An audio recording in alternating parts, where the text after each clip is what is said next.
Hello everyone, welcome to my channel. आज मैं आपसे बात करूंगा बिजनेस के भागों में से एक महत्वपूर्ण भाग खरीदारी के बारे में कि आखिर आपको परचेज करना कैसा है। देखिए परचेज एक ऐसी चीज़ है बिजनेस में, समझो कि वो बिजनेस के लिए रीढ़ की हड्डी है। आपको परचेज करना आ गया तो समझो बिजनेस करना आ गया, क्योंकि परचेज में सब कुछ इफेक्ट पड़ता है कि आपको ख़रीदारी कैसे करनी है, कौन सा प्रोडक्ट यूज़ करना है, मार्केट में डिमांड क्या है और हमको लेना क्या है। ये सारी बहुत अहम बातें हैं।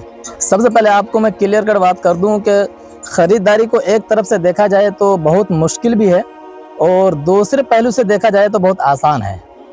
अब इनके दो पहलू कैसे है, जो नए नए बिजनेस में अगर आना चाहते हैं, अगर या फिर कोई मेरे भाई नया बिजनेस में आया है तो उसके लिए परचेज करना बहुत मुश्किल होता है। शुरू में दुश्वारियाँ बहुत होती है, उसको पहले सीखना पड़ता है। अब वही अगर 6 महीना या 1 साल बिजनेस कर लिया तो उसके लिए परचेस करना आसान हो जाता है, क्योंकि उनको सब आइडियाज़ मालूमात हो जाती है सारी बातें, और कहीं जाने की ज़रूरत नहीं पड़ती है। ऑनलाइन यहीं से वो ऑर्डर कर देते हैं, चाहे आप सूरत से ऑर्डर कीजिए, कलकत्ता से ऑर्डर कीजिए, या फिर क्या कहते हैं अहमदाबाद से कीजिए। जहाँ जहाँ भी बड़े बड़े मैन्युफैक्चरर बैठे हैं रॉ मटेरियल के लिए, तो आप यहीं से ऑनलाइन आप पेमेंट करते हो, माल आ जाता है। तो मैं ये कह रहा था कि बिज़नेस में जो परचेज़ है ना, वो बहुत इजी भी है और बहुत मुश्किल भी है। सबसे पहले आपसे मैं बात करता हूँ कि आपने बिज़नेस शुरू करने की ठान ली, तो सबसे पहले आपने प्रोडक्ट चूज़ कर लिया या फिर कैटेगरी चूज़ कर ली कि भैया हमको इस चीज़ का बिज़नेस करना है, तो उसको सबसे पहले ऑनलाइन आप ट्राई कीजिए, ऑनलाइन नेट में, ठीक है, उसको सर्च कीजिए, उनके बारे में पूरी अच्छी तरीके से जानकारी लीजिए। हाँ, ऑनलाइन जानकारी ही लेना है, ऑनलाइन परचेज नहीं करना है पहली बार।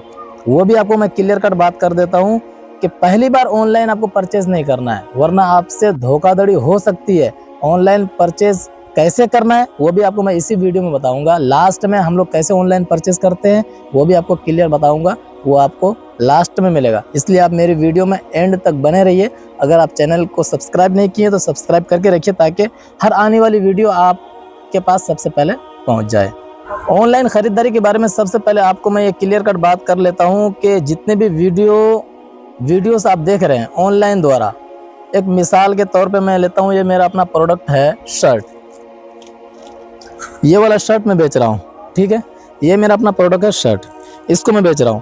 तो अब जितने भी दुकानदार है ना, इसका जो वीडियोस बनाते हैं ना, इसकी क्वालिटी अलग है, और जो हाई क्वालिटी है उसकी क्वालिटी अलग है, जो हाई रेंज का है उसकी क्वालिटी अलग है, ठीक है। तो वो वीडियो में जो सस्ता वाला माल दिखा देगा आपको इम्प्रेस करने के लिए, लेकिन जो हाई क्वालिटी है उसका रेट वो नहीं बताएगा।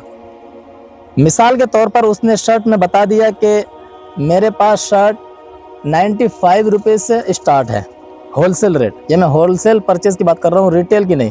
उसने बता दिया वीडियो में, भैया लूट लो, 95 रुपये का एक क्या नाम है शर्ट मेरे पास अवेलेबल है, आओ होलसेल में इतना से इतना मिल जाएगा। उसने वो तो दिखा दिया, लेकिन जो महंगे शर्ट है ना, वो सिर्फ उसकी क्वालिटी वो शो करेंगे, उसका रेट नहीं बताएंगे।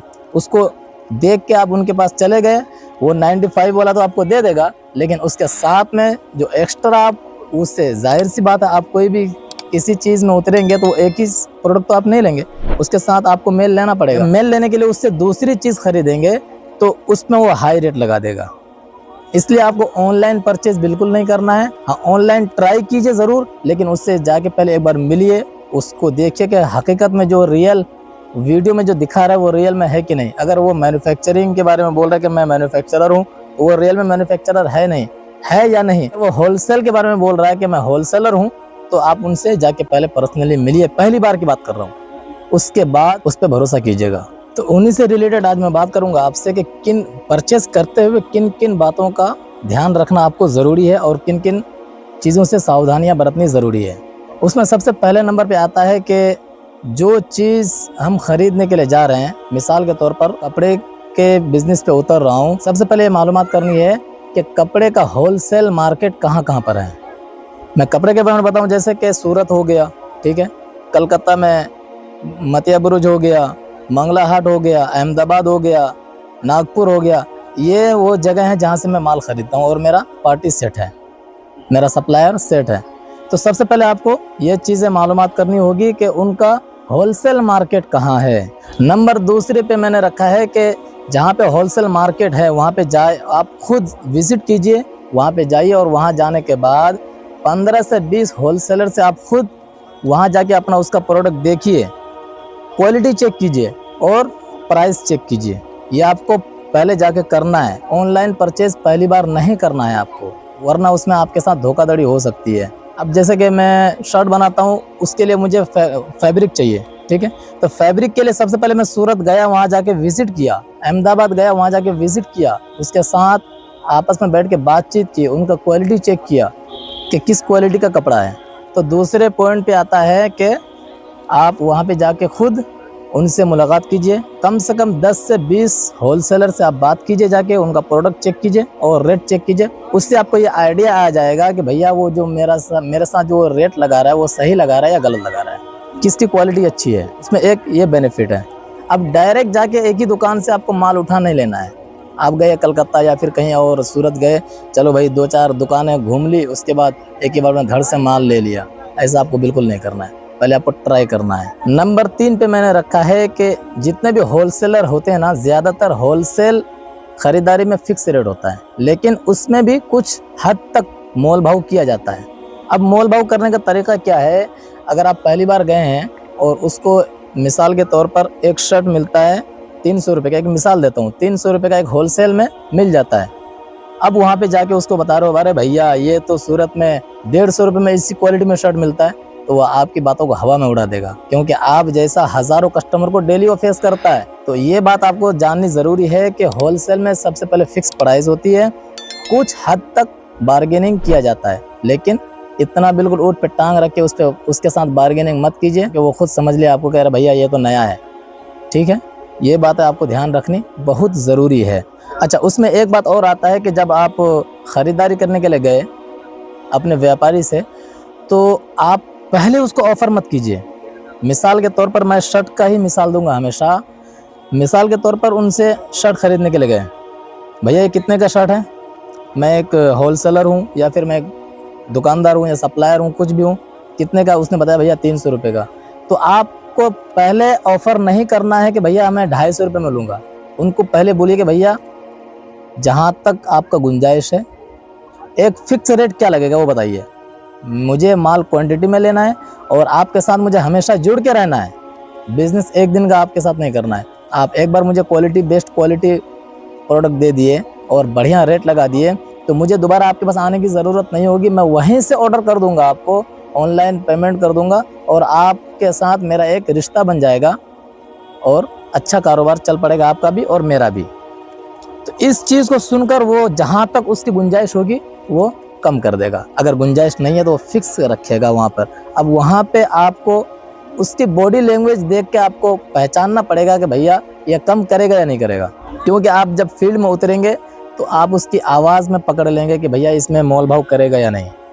अगर मोल भाव किया, 2-4 रुपये अगर कम कर दिया तो ठीक है, बहुत अच्छी बात है। अगर नहीं किया तब आप अपने तरफ से उसको ऑफ़र कीजिए कि भैया आप जो 300 रुपये बोल रहे हैं मैं 295 रुपये दूंगा, क्योंकि वैसे भी होलसेल में ज़्यादा बार्गेनिंग नहीं होता है। ज़्यादा 2 रुपये, 3 रुपये, 4 रुपये का, हाईएस्ट अगर कोई कर लिया तो 10 रुपये का, उससे ज़्यादा नहीं होता है। लेकिन हम लोग जो फैब्रिक खरीदते हैं शर्ट के लिए, उसमें तो 1 रुपये भी अगर 1 से 2 रुपये अगर बार्गेनिंग कर दिया, वो कम कर दिया ना, तो दिल खुश हो जाता है कि भैया बहुत बचत हो जाएगा इससे, क्योंकि क्वांटिटी में माल होता है। तो कुल मिला के सबसे पहले आपको अपनी तरफ से ऑफ़र नहीं करना है, जब वो कम ना करे फिर अपनी तरफ से ऑफ़र कीजिए। ये ख़रीदारी के लिए सबसे बेस्ट है। नंबर 4 पे मैंने रखा है कि ज़्यादा रेट सुनकर उनके साथ कुछ अपशब्द बातें मत कीजिए, कुछ गाली गलौज या फिर उल्टा सीधा, अरे यार ये घंटा यहाँ पे सेल होगा कि वो मतलब वहाँ पे इतने में मिल रहा है, जाओ चलो दूसरी जगह ले लेंगे, इस तरह की बात नहीं करनी उनसे, क्योंकि वो एक होलसेलर है और आप भी एक बिज़नेस में उतरे हैं। हो सकता है, ये कह नहीं सकते उनकी ज़रूरत आपको कब पड़ जाए, क्योंकि वो हमेशा होलसेल ही करेगा वहीं पे बैठ के, और आपको जाना है वहाँ पर। अगर उनका रेट ज़्यादा लग रहा है, ठीक है, बोलिए ठीक है भैया रिटर्न आ रहे हैं, कोई दिक्कत नहीं है, या फिर कोई कमी बता दीजिए कि हाँ भैया आपके प्रोडक्ट में इस चीज़ की कमी है। आप उसको कमी बताएंगे, वो कुछ नहीं बोलेगा, वो इस चीज़ को समझेगा कि हाँ सच में ये शायद मेरे प्रोडक्ट में कमी है। ये चीज़ बोल के आप आगे बढ़ जाइए, क्योंकि अगर आप उनके साथ पहले ही रिश्ता ख़राब कर लोगे, क्या पता दोबारा उसके पास आने की आपको ज़रूरत पड़ जाए, कहीं और बातें न बने, उन्हीं के पास बात बन जाए। इसलिए उनसे झगड़ा करने की ज़रूरत नहीं है ज़्यादा रेट सुनकर। और नंबर 5 पे सबसे आखिरी बात आती है कि जब डील फिक्स हो गया उसके बाद आपको कैंसिल नहीं करना है। अगर आपको लॉन्ग टाइम तक बिजनेस करना है, सबसे पहले आप डील उस वक्त तक फिक्स मत कीजिए जब तक आपको ख़रीदारी करने की हिम्मत ना हो या फिर मन ना हो। अगर ख़रीदारी करने का बिल्कुल रेट फिक्स बैठ गया कि हाँ हमको इसमें अच्छा प्रॉफिट है, एक बार आपने डील फिक्स कर लिया उसके बाद आप उसको कैंसिल मत कीजिए। एक नियम है खरीदारी का, क्योंकि स्वयं हम लोग भी इसी तरह करते थे। अब हम लोग जो कर रहे हैं ना, क्योंकि अब सीख चुके हैं अल्हम्दुलिल्लाह, ख़ास तौर से मैं हो गया, हमारे एक दोस्त बाबुल भाई है रोहटा से, सिमलबारी घर है, एक मिस्टर शंभू कुमार राम है, हम तीनों मिलकर बिजनेस करते हैं। सब तीनों का जो बिजनेस अलग है, कैटेगरी भी अलग है, लेकिन कहीं भी अगर परचेज करते हैं किसी पार्टी के पास, सप्लायर से कहीं बात करते हैं तो तीनों साथ में बात करते हैं। तो अभी हम लोग का क्या सिस्टम बन गया है कि जब चाहे नागपुर से माल मंगाना हो, सूरत से माल मंगाना हो, कलकत्ता से माल मंगाना हो, हम लोग को जाने की ज़रूरत नहीं पड़ती है। यहाँ से डायरेक्ट ऑनलाइन पेमेंट मार दिया। हाँ भैया, पेमेंट पहले एडवांस मारना पड़ता है, उधारी का चक्कर नहीं। एडवांस पेमेंट उसको मार दिए, माल भेज दिया। क्योंकि कोई भी रियल सप्लायर होगा ना, वो कभी किसी कस्टमर के साथ फ्रॉड नहीं करेगा, क्योंकि उसको आगे भी उसके साथ बिजनेस करना है। बिजनेस को अपना वहीं तक बंद उसको नहीं करना है। वो नौबत अभी आई है कि यहीं से ऑर्डर मार देते हैं और माल आ जाता है, लेकिन स्टार्टिंग में बहुत स्ट्रगल करना पड़ा है।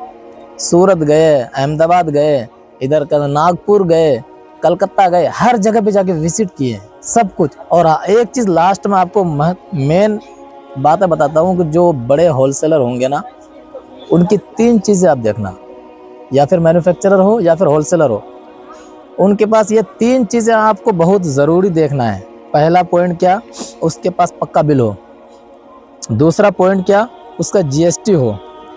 तीसरा पॉइंट, जिस नाम से वो होलसेल कर रहा है या जिस नाम से उनकी फैक्ट्री है, उस नाम से उसका बैंक अकाउंट हो। ये 3 चीज़ें उनके पास होना ज़रूरी है। अगर वो है तो वो रियल मैन्युफैक्चरर है या फिर रियल होलसेलर है, वो आपके साथ फ्रॉड कभी नहीं करेगा। और आगे लेवल पे उसका अगर कुछ इंक्वायरी करनी है तो उसका वेबसाइट चेक कीजिए। अगर कोई बड़ा मैन्युफैक्चरर है तो वो अपना उनका खुद का वेबसाइट होगा, आप वहाँ पे जाके सारी चीज़ें चेक कर सकते हैं। ये कुछ ऐसी बातें हैं जिनसे आपको बहुत कुछ सीखने को मिलता है। तो आज के लिए बस इतना ही, मिलते हैं दूसरे दिन किसी अदर टॉपिक के साथ। जब तक के लिए शुक्रिया।